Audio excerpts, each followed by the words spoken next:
Salut à tous, je m'appelle Marie, je suis l'invitée d'un rendez-vous avec Didi.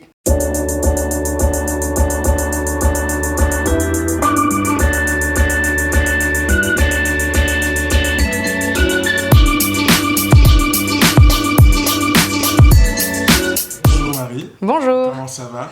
Bah ça va, marre du confinement comme Oui, tout le monde. C'est chiant le confinement. Donc, journaliste, auteure, animatrice, réalisatrice, youtubeuse, t'as plein de casquettes. Alors pour commencer, présente-toi, comme tu veux. Ok, bah effectivement, j'ai plein de casquettes. Après, voilà, j'ai pas non plus la prétention de tout savoir bien faire, mais effectivement, j'ai une chaîne YouTube sur laquelle je fais plus du divertissement, je fais un peu des blagues, c'est un peu mon petit truc à côté. Mais sinon, dans la vie, je suis journaliste, donc j'écris des documentaires ou j'aide à écrire des documentaires.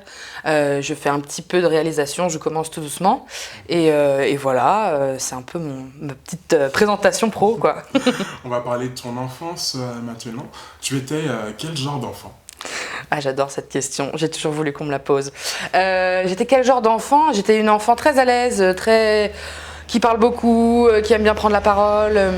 Donc j'étais une enfant vraiment très à l'aise, qui aimait beaucoup prendre la parole, qui aimait bien rigoler. Voilà, j'étais un peu le clown de la classe. Et donc, ouais, voilà, une petite fille pleine de vie, quoi. Donc très jovial, toujours enjoué. T'avais Ouais. des rêves quand tu étais enfant? Ah ouais, j'en avais plein. Moi, je faisais que rêver éveillé tout le temps. Je me rêvais sur le plateau du Grand Journal, donc je pense qu'il y a un truc vraiment depuis super longtemps avec tout ça. Mais j'ai aussi rêvé d'être boulangère. J'étais une enfant rêveuse. Et tu te voyais faire ça, enfant, être journaliste, réal, youtubeuse, auteur? Alors c'était pas aussi clair parce que je connaissais pas trop le milieu, donc j'avais plus des rêves voilà, des rêves d'enfant, de lumière un petit peu, mais ça a été un peu long, et le moment où ça s'est un peu cristallisé sur le journalisme en tout cas, et l'écriture, et juste parler à des gens, ça a été quand j'étais au lycée à peu près, en première terminale, j'ai commencé à faire mes premiers petits projets d'interview, etc. Et là je me suis dit, je me souviens même de ma première interview, je suis sortie de là, je me suis dit je vais faire ça toute ma vie, de parler avec des gens. Et ça... un réel coup de cœur du coup, ouais. Pour les interviews. Ouais, c'est ça. Pour le journalisme, et t'es enfant. Ouais. Tu t'es dit, ce que je vais faire, je me lance. T'as 3 meilleures amies qui s'appellent Hélène, Marina, et Daria. Ouais. Vous avez quel genre de relation? Alors, Hélène, j'ai d'autres amies aussi, mais elle, c'est mes amies d'enfance. Vraiment, on s'est rencontrées en primaire ou au tout début du collège, toute petite. Et on a une relation vraiment hyper saine, c'est une amitié. Je me suis vraiment rendu compte à l'âge adulte que j'étais privilégiée d'avoir des amis avec qui c'était aussi sain, avec desquels j'étais aussi proche. Et donc on a une relation hyper importante, quoi. On est toutes là les unes pour les autres, et en même temps on est toutes très différentes, donc on s'apporte plein de choses. Et j'ai vraiment de la chance de les avoir. On va parler de ton documentaire maintenant, qui est disponible sur France TV Splash, qui s'appelle La grosse vie de Marie. On regarde un extrait et on en parle. Salut, je m'appelle Marie et je suis grosse, voilà. Toute ma vie, on m'a dit que si j'étais grosse, c'était de ma faute. Alors que non, si c'était aussi simple que de manger des légumes, aller à la salle de sport, je serais mince à l'heure qu'il est, et on serait pas des millions à être gros et à être obèses en France. Parce qu'être gros, c'est vraiment relou, surtout quand on est discriminé à cause de ça. Alors qu'on peut tous grossir pour vraiment plein de raisons, la précarité, les troubles du comportement alimentaire, des problèmes psychologiques qu'on peut tous avoir, et même les produits industriels qui sont vraiment saturés en sucre et en gras. La discrimination des gros et des grosses et toutes les personnes en surpoids, elle a un nom, ça s'appelle la grossophobie. Et la grossophobie, elle est partout, tout le temps. C'est pour ça que je suis là, c'est pour vous parler de ça. Je vais aller voir des spécialistes pour comprendre un peu le pourquoi du comment, mais surtout, je vais aller voir des gens qui vivent comme moi la grossophobie. Alors suivez-moi, on va casser du gros stéréotype. Comment t'as réalisé ce documentaire? Alors, c'est pas moi qui l'ai réalisé, moi je l'ai écrit. Donc c'est un documentaire qui parle de grossophobie, et donc je suis concernée, c'est la discrimination que vivent les personnes grosses. Et je me suis rapprochée donc d'Estelle Walton, qui est donc la réalisatrice, et Clara Griot, qui elle s'est occupée du tournage et du montage. Avec mon idée, voilà, j'avais écrit ce projet et je leur ai dit c'est un sujet qui me tient à cœur, qu'est-ce qu'on peut faire? Et on a eu la chance que France TV Slash nous fasse confiance. Et donc c'est comme ça que tout s'est un peu lancé. C'était fin 2018 et il est sorti en 2020. Donc grosse fierté de Ouais. ce documentaire. Ouais, c'était un sujet ça faisait des années que j'y pensais et je trouve ça génial qu'en 2020 il y a eu plusieurs projets autour de la grossophobie parce qu'il y a eu vraiment une émulation médiatique sur le sujet. Et du coup, je suis super fière, surtout que c'est une plateforme qui s'adresse aux jeunes. Alors effectivement, c'est 26 minutes, c'est expliqué de manière concise, mais bon, ça touche les jeunes et moi, écrire pour les jeunes et parler aux jeunes, c'est vraiment... Enfin, je parle de moi comme si j'avais 70 balais, mais... mais en tout cas, c'est une cible qui me plaît bien, quoi. Est-ce que tu as l'envie maintenant de faire d'autres documentaires pour France TV, pour d'autres chaînes? Complètement, ouais, j'ai envie d'écrire d'autres sujets. Je trouve ça chouette pour un premier d'avoir pu faire quelque chose qui me tenait à cœur tout de suite. Donc j'ai envie de continuer à faire des choses qui me tiennent à cœur. Après, il y a plein de choses qui m'intéressent. Ça sera pas forcément sur ce sujet-là précisément. Mais oui, j'ai envie de continuer, en tout cas d'écrire, après d'incarner comme ça, pas forcément. Et ce documentaire, tu l'ouvres avec une phrase, tu dis « J'ai 25 ans et je pèse 113 kilos ». C'est vrai. C'est une manière de dire fuck au rageux ou de dire que tu t'aimes vraiment aujourd'hui?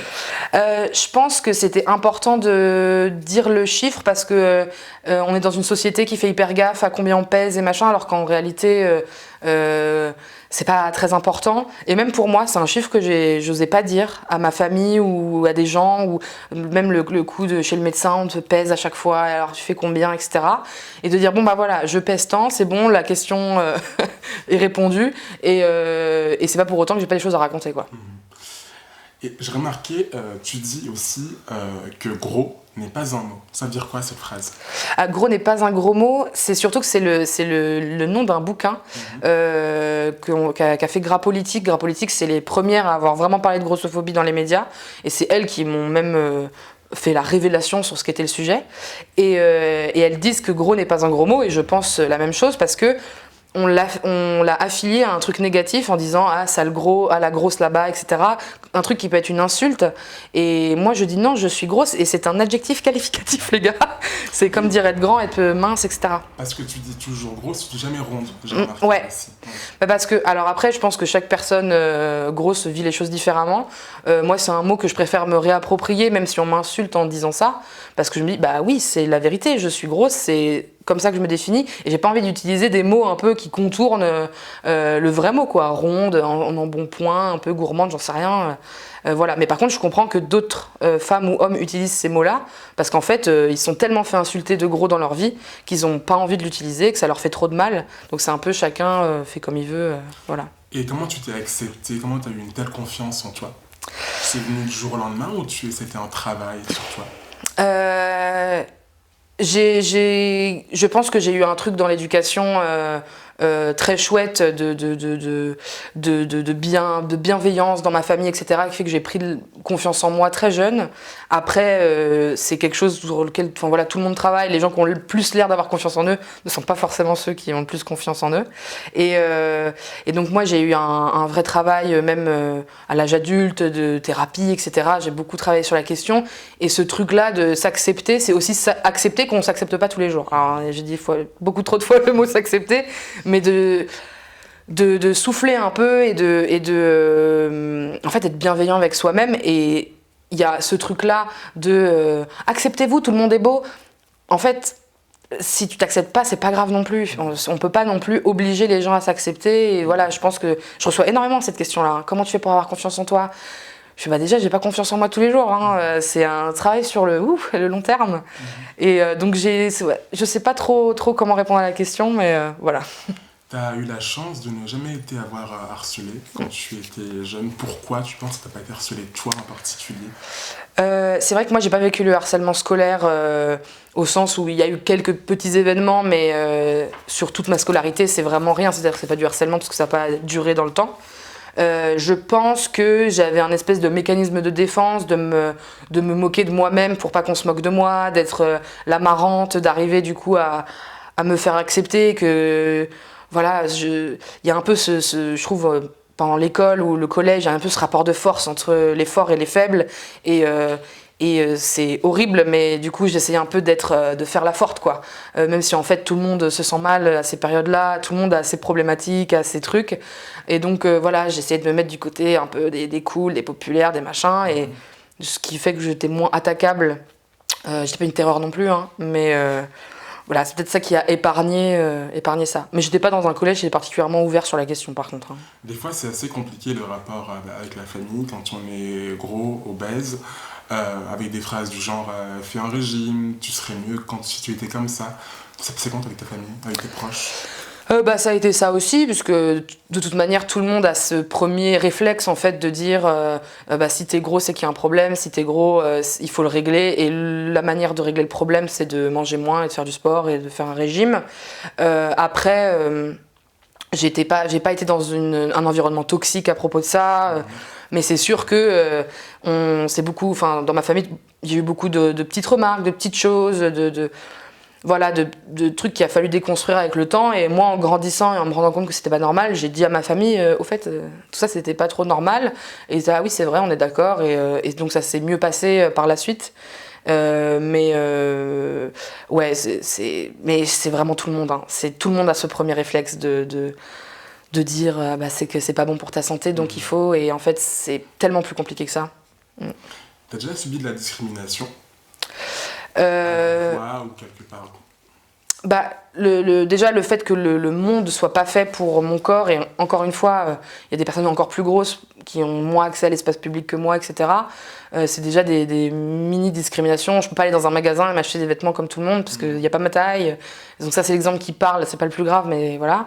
Il y a évidemment dans les cabinets médicaux le fait de constamment se faire souvent humilier par les médecins qui essayent pas du tout de comprendre et qui parfois disent les choses de manière plutôt bienveillante, même si c'est un peu à côté, mais qui parfois font des attaques vraiment... ouais, à la fin, j'avais envie de rigoler. J'étais là, mais vous vous rendez compte de ce que vous... Enfin, bon, bref, c'est pas grave, mais cette mauvaise ambiance, on va dire, dans les cabinets de médecins a fait que j'ai pas eu accès en fait, à la santé comme tout le monde et que j'ai refusé de voir des médecins pendant très longtemps.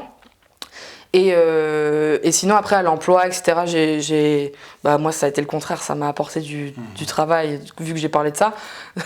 Mais donc, j'ai pas... Je le sais pas. Si on m'a pas pris pour des jobs à cause de ça, je ne suis pas au courant. Dans le documentaire, tu parles des relations amoureuses aussi, de la drague.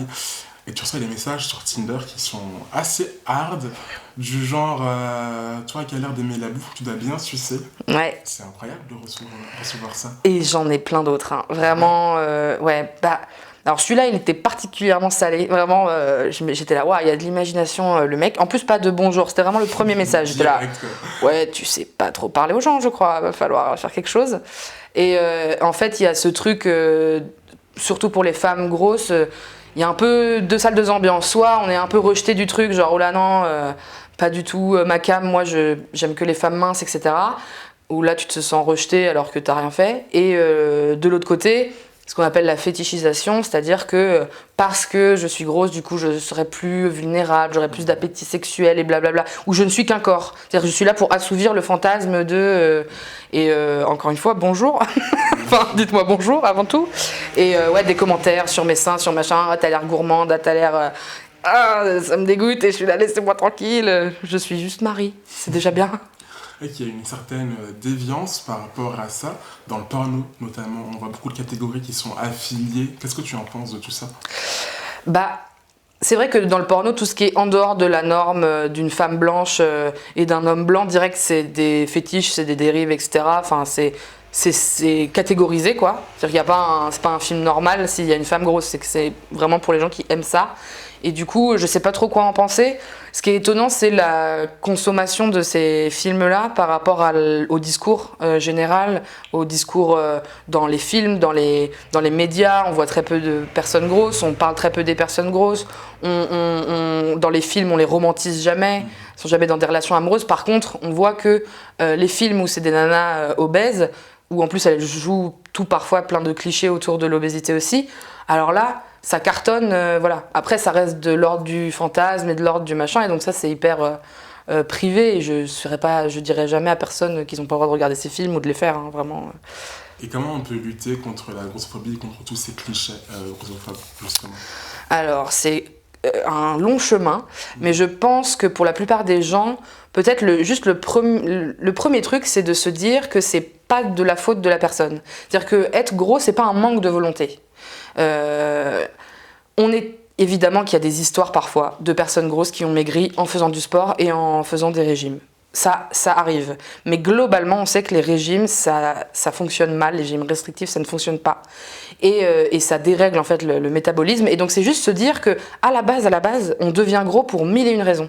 Que ce soit de la génétique, que ce soit la morphologie, que ce soit des troubles du comportement alimentaire, des problèmes psychologiques, la précarité. Enfin, il y a vraiment plein de raisons. Et donc, ça fait juste changer son regard sur les personnes grosses. Parce que si on se dit, bah, c'est pas de votre faute, on peut pas leur en vouloir. Je sais pas si tu... Après, même si c'était de ma faute, je comprends pas la méchanceté et la violence et la haine, mais il faut avoir un peu de... Enfin, pour moi, c'est du bon sens que on parle d'un truc où on dit que la population grossit, on dit que c'est un problème mondial, mais par contre, c'est de ma faute à moi, Marie, parce que je mange pas assez de légumes et je fais pas assez de sport. Mais appelez l'Organisation mondiale de la santé, dites-leur s'il fallait juste manger des carottes. Je le dis tout le temps, ça. Mais si c'était aussi simple que ça, vous pensez qu'il y aurait un problème? Bah non. Bah, c'est juste que c'est plus compliqué. Après, c'est compliqué, c'est aussi aux autorités publiques de prendre le problème à cœur, de faire de la prévention, je sais pas, qu'on en parle dans les écoles, pour éviter le harcèlement, enfin voilà, qu'il y a vraiment un mouvement qui s'ouvre, quoi. Qui se crée. Tu penses quoi des marques qui se disent body positive, inclusive et tout? Alors... Est-ce que c'est du marketing pour toi ou est-ce que c'est vraiment, ils ont envie de le faire? Alors, c'est un peu compliqué le mouvement body positive parce que, en fait, moi, ça m'a aidé au début quand j'ai vu des corps différents et de voir des femmes qui me ressemblaient, me dire « Ah, c'est super, plus de diversité ». Mais en fait, ça a été récupéré aussi par des personnes normées et du coup, le message s'est un peu troublé. Et après, sur l'inclusion dans les marques, alors là, il y a vraiment... Il y a quand même beaucoup d'effets marketing, c'est-à-dire voilà, on met une mannequin qui est un petit peu au-dessus de la moyenne, waouh, on est censé les applaudir, dire incroyable, c'est génial, alors que leurs vêtements vont pas au-dessus du 44. Il faut savoir qu'en France, la taille moyenne, c'est à peu près 42, 44. Donc si tes vêtements vont jusqu'au 44, 46, c'est que ça, vraiment, on n'habille pas du tout la majorité des femmes. Et donc voilà, c'est un peu problématique. Il y a toujours ce truc de « Ah, bah, ils font un effort, mais ça va pas assez loin. » Donc voilà, il y a un peu du cas par cas à faire. Mais globalement, c'est très market quand même. Et comment tu gères ton rapport au corps, notamment sur les réseaux sociaux? Parce qu'on est souvent marketé du corps parfait. C'est quoi ton avis par rapport à ça? Comment tu gères Alors déjà, moi, j'ai unfollow toutes les personnes qui ont un message un peu trop lisse et... même si je comprends qu'on le fasse, mais moi, par rapport à mon expérience personnelle, les réseaux sociaux, ça m'a aidé à montrer en fait des images de moi qui sont pas flatteuses. Je m'en fous en fait que je sois pas parfaite, bien maquillée, bien sous tout rapport, le beau corps bien normé, etc.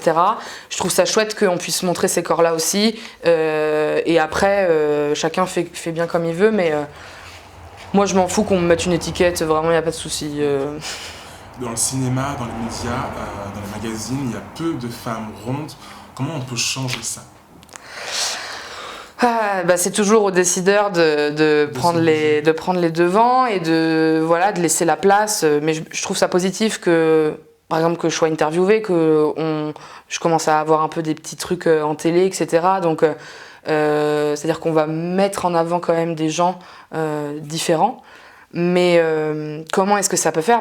C'est à tous les gens qui font le cinéma, qui font les séries, qui écrivent ou qui castent ou qui réalisent, de se dire « Ah, mais tiens, ce personnage-là, nous on l'a imaginé mince, mais en fait il pourrait être gros et ça changerait rien du tout. » Parce qu'en soi, on n'est pas obligé d'écrire des rôles, mais c'est pareil pour les personnes racisées. Il y a eu beaucoup de choses qui ont été dénoncées là-dessus.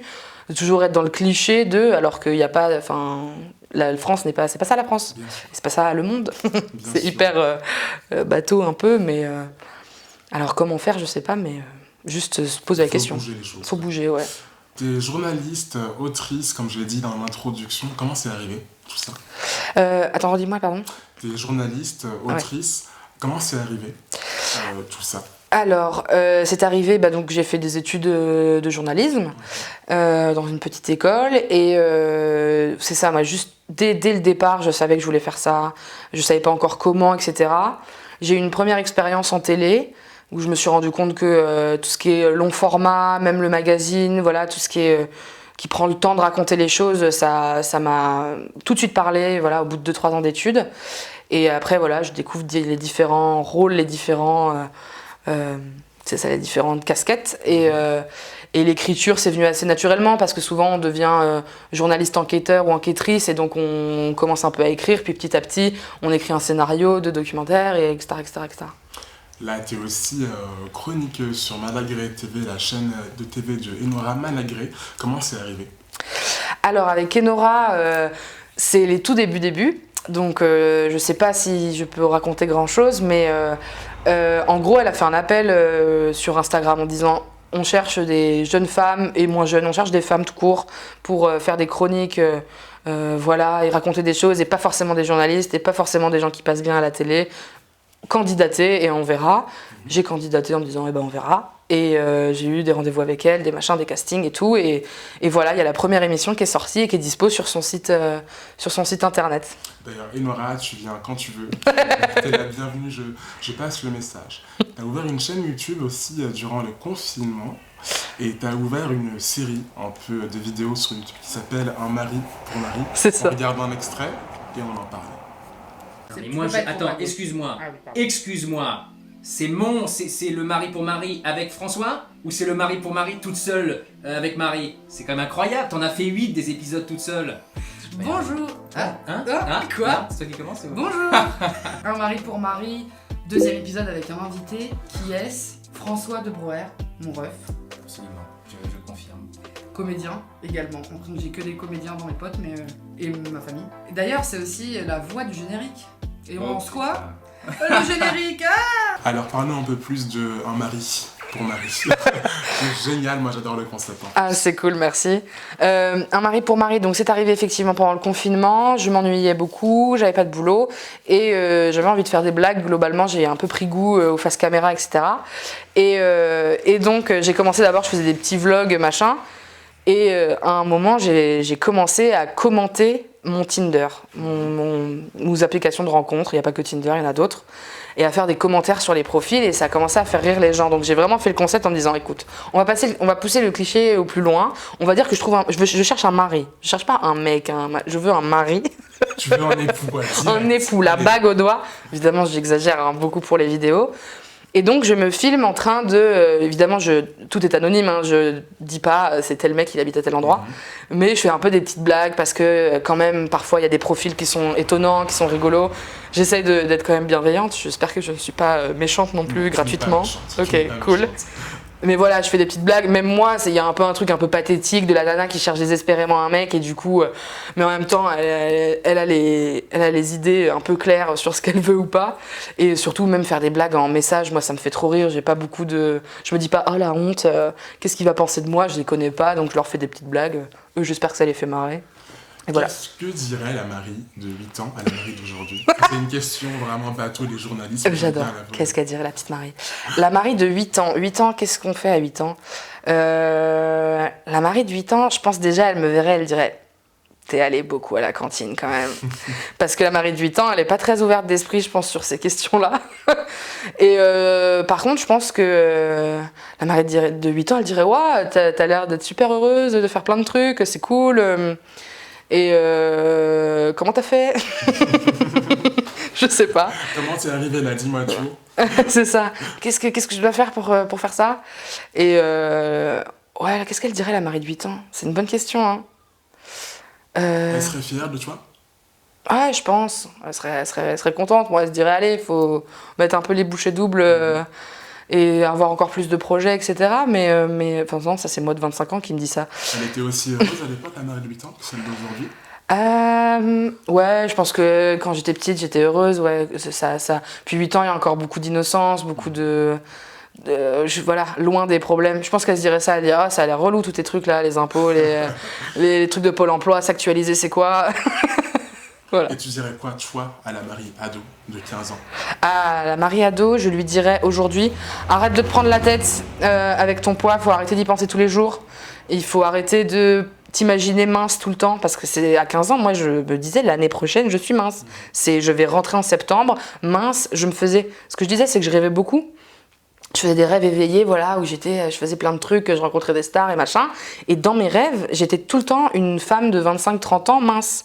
C'est-à-dire que je ne m'imaginais même pas avec un autre corps que... Enfin, c'est super triste. Et donc, de dire 15 ans, arrête de penser ça. C'est, voilà, juste donner 2-3 clés sur la société, le féminisme, etc. C'est pour ça que tu penses comme ça. Arrête un peu de penser comme ça. Dans 10 ans, tu auras 35 ans. Tu te vois où? J'adore cette question. Tu sais que mes potes se foutent de moi parce que je pose tout le temps cette question. C'est vrai? Tu te vois où dans 10 ans? Génial cette question. J'adore. 35 ans, alors moi j'ai des idées. Je me vois bien maman en vrai. Ou début quoi, vraiment, faut pas non plus aller trop vite. Mais je me vois bien maman, j'espère toujours faire des projets qui me plaisent. Je suis très ouverte au changement de parcours donc je m'imagine tout plein de trucs. J'ai pas une idée fixe professionnellement de dire faut que j'ai réalisé un 90 minutes, faut que j'ai mon émission. Il y a pas de tout ça, je me fous pas une pression sur ça. Mais en tout cas, de toujours m'épanouir dans le professionnel, d'avoir toujours un message qui me correspond, ça c'est hyper important. Moi, je m'imagine toujours en région parisienne. Alors, ça, voilà. Quand je vois mes potes qui ont plus la trentaine, je vois que tout le monde part un peu à droite à gauche, on en a marre de Paris et tout, mais moi, je me vois en région parisienne. Voilà, un peu posée, professionnellement, tranquille, plein de projets là dans la tête et voilà. Donc t'es pas dans le rêve cliché, maison de banlieue, un chien, des barrières blanches, alors une non. blouse verte, Non. Mais je suis plus dans un autre cliché, vraiment la bobo qui est boss de partout, qui doit... Il y a la nounou, t'as appelé la nounou, ok c'est bon. Qui court partout, qui a un bête d'appart trop cher là. Qui va en exposition et tout, voilà. Ouais, en fait je me rêve un peu Nora Malagré, je crois. Une bobo qui mange du quinoa, etc. C'est génial. Ah ça je mange déjà, je suis déjà team quinoa, bien Ah, sûr. j'aime pas trop le quinoa, Je comprends, c'est pas, j'en mange pas tous les jours, ouais, je suis végétarienne et tout, je suis un peu un cliché. Tu penses quoi des mecs qui font la queue pour acheter du quinoa, justement? Quoi? Ils font 1 heure de queue pour aller acheter du quinoa. Il y a des gens qui font ça? Il y a des gens qui font ça. Eh bah écoute, ça va, vous vous ennuyez beaucoup. C'est un concept, moi, je pense. On va parler musique maintenant. Le premier disque que tu as acheté, c'était quoi? Oh là là, le premier disque que j'ai acheté? Alors je sais plus, hein, soit... 25 ans, donc Laurie, non, je pense? Ou les L5? Ou pas du tout? Alors j'étais pas trop Laurie, si j'ai eu, mais c'était plus des CD qu'on m'offrait, parce que je me souviens des CD de mon enfance, mais je pense pas que c'est moi qui les ai achetés. Tu vois ce que je veux dire? C'était... Des cadeaux et tout? Ouais, peut-être des cadeaux, mais il y avait déjà toute la bande de son de Amélie Poulain. Ouais. Ça me rendait dingue. Ah si, Olivia Ruse, mais c'était plus tard ça quand même. J'étais folle de La Femme Chocolat là. Taille-le-moi les hanches à la hache, c'est ça. Je m'écoutais en boucle là, comme une folle, et j'ai mettais l'album en boucle, alors que maintenant j'écoute plus du tout. Mais petite, j'avais aussi Laura Pausini, enfin c'est des trucs de vieux un peu, mais c'est pas ce qu'écoutaient mes parents, et du coup je récupérais le truc. Et Diams dans ma bulle, je pense Diams dans ma bulle. Diams c'est la reine, tu vois. Diams ça c'est, ouais. C'est la meilleure. Je suis d'accord. Ta plus grosse claque musicale? Ma plus grosse claque musicale, j'en ai eu plein, hein. Parce que moi j'ai vraiment eu un changement entre la puberté et après. De mes 11 à mes à peu près 16 ans, j'écoutais que du rock, je voulais être un peu une rockeuse quoi. Ado torturé qui était pas torturé du tout, enfin, je voulais être un peu une émo, voilà, on s'habille un peu en noir, on essaie de se trouver, on se cherche, et donc j'étais catégorique, il fallait que j'écoute que ça. Donc en plus ça faisait la fierté de mes parents parce que j'écoutais la musique de leur époque, j'étais là mais bon. Et après, je me suis rendu compte, vers 16 ans, je me disais, en fait, j'aime bien David Guetta et What By Night aussi. Ouais. Je peux écouter les deux, c'est super. Et maintenant, je suis beaucoup plus rap français, j'écoute que du rap français. Enfin, j'écoute pas que ça, mais j'en écoute beaucoup. Du hip-hop, de la pop, voilà. Et une grosse claque musicale, je vais parler de deux claques récentes. Je pense que c'est Lizzo. Lizzo, on en parlait tout à l'heure. J'adore Lizzo, elle est géniale. Elle est incroyable. Voir une femme grosse, noire, qui a un message génial, des chansons hyper positives, qui a une voix de malade, qui sait danser, chanter. Enfin, elle m'impressionne de ouf et elle me parle, quoi. Ses paroles me parlent vraiment. Et moins récent, et PNL, ils m'ont mis une bonne claque quand même. Où j'ai vraiment écouté l'album en boucle pendant des mois. Où je l'écoutais une fois par jour entièrement. C'était dans la légende. Et il y avait vraiment ce truc de... plein de gens se moquaient d'eux. Alors, c'est nul, il y a 3 mots et du vocodeur, c'est horrible, nanana. Les 3 mots, ils sont quand même allés beaucoup loin. Ah ouais, ils sont impressionnants et vraiment, moi, je trouve ça hyper émouvant la manière dont ils abordent des sujets qui ont été déjà abordés 50 fois. La banlieue, il y a 1001 personnes qui en ont parlé, mais je sais pas, ils sont hyper émouvants et je les aime bien. Et le côté hyper discret, on sait pas trop de choses sur eux, ils font jamais d'interview et pourtant ils cartonnent, ils font tout en équipe, en famille, bah QLF, hein, que la famille, je sais pas, je les adore. Ils sont géniaux. T'as un son pour se réveiller le matin. Un son pour se réveiller le matin.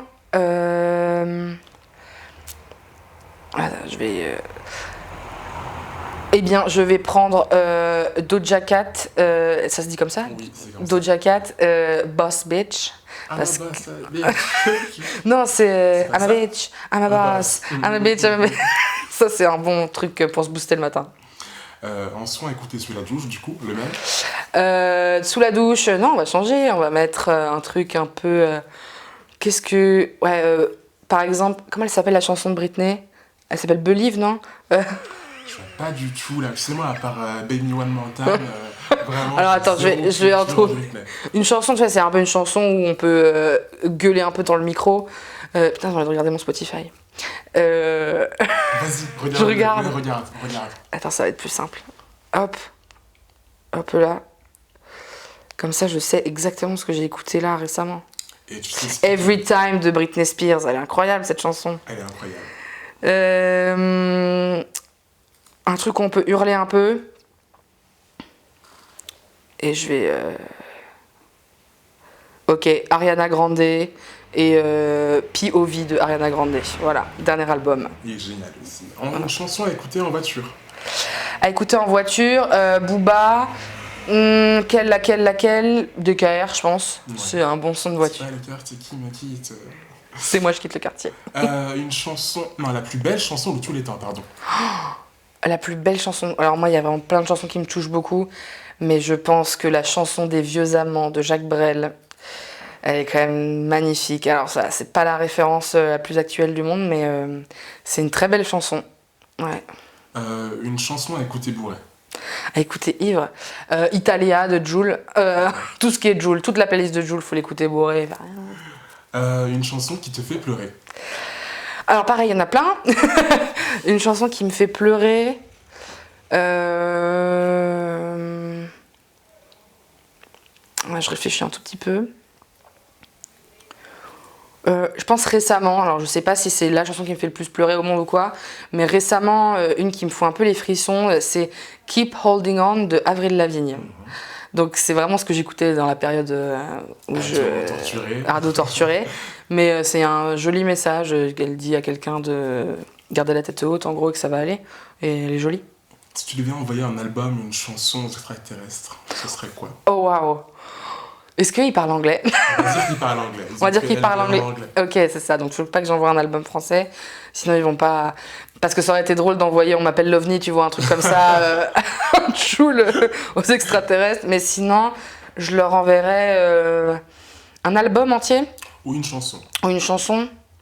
Parce que je pense qu'un petit Kanye West, peut-être que ça... Tu vois, il y aura une connexion qui se fera. Il y aurait une belle connexion entre les deux, je pense. En vrai, il y aurait une belle connexion entre les deux.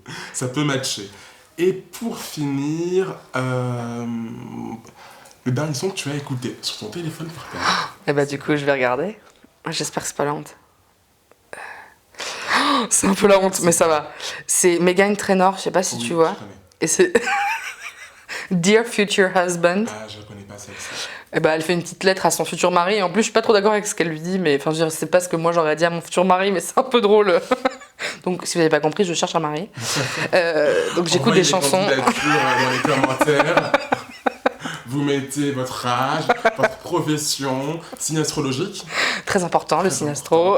Vous avez vu, je suis Toutes pleine les de... infos et je te les transmettrai. N'oubliez pas, hashtag un mari pour Marie. Est-ce que tu aurais un mot de la fin? Un mot de la fin, bah déjà merci de m'avoir invité, c'est chouette. Et un mot de la fin, bah juste... Ah, c'est dur aussi que dire un mot de la fin. Genre un conseil, un message, Un message à passer à des jeunes ou des un peu moins jeunes qui sont ronds, obèses et qui en souffrent ou qui l'acceptent. Ouais. Tu leur dirais quoi? Je leur dirais que ça va aller, qu'on est nombreux, on est ensemble et vous n'êtes pas les seuls à... Vous n'êtes pas les seuls à souffrir et si vous arrivez à lire un peu sur le sujet, à retrouver des gens, des groupes de parole pour partager un peu ces galères et qu'en grandissant ça peut aller mieux et bon courage quoi. Et n'hésitez pas à venir m'écrire si besoin aussi. Avant de conclure, qu'est-ce que tu penses de tous les régimes qu'on voit, régime du camp, régime ceci, régime cela, et de tous les magazines féminins qui font des régimes spécialités, ma sœur, pour trouver la vie sur la plage? Bah, tous les régimes, ça participe beaucoup ça participe beaucoup à la grossophobie ambiante et au fait qu'il faille maigrir et être mince pour être bien. Et je pense que ça peut être hyper dangereux pour la santé parce que ça peut provoquer des troubles du comportement alimentaire, surtout quand on est jeune.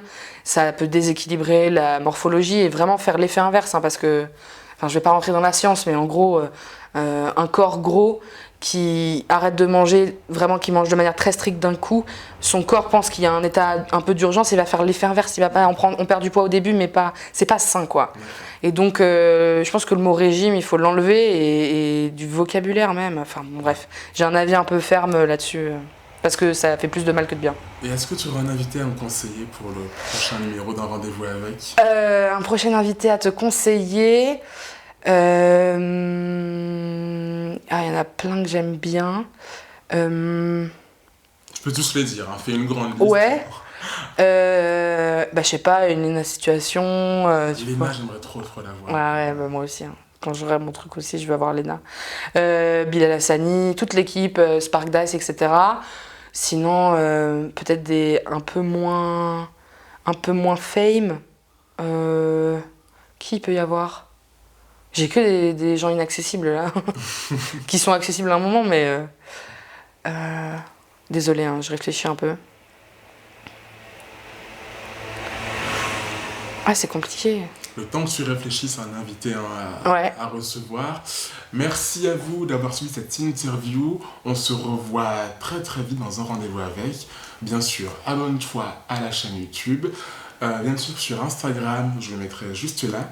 Et celui de Marie également. Et lâchez vos meilleurs commentaires.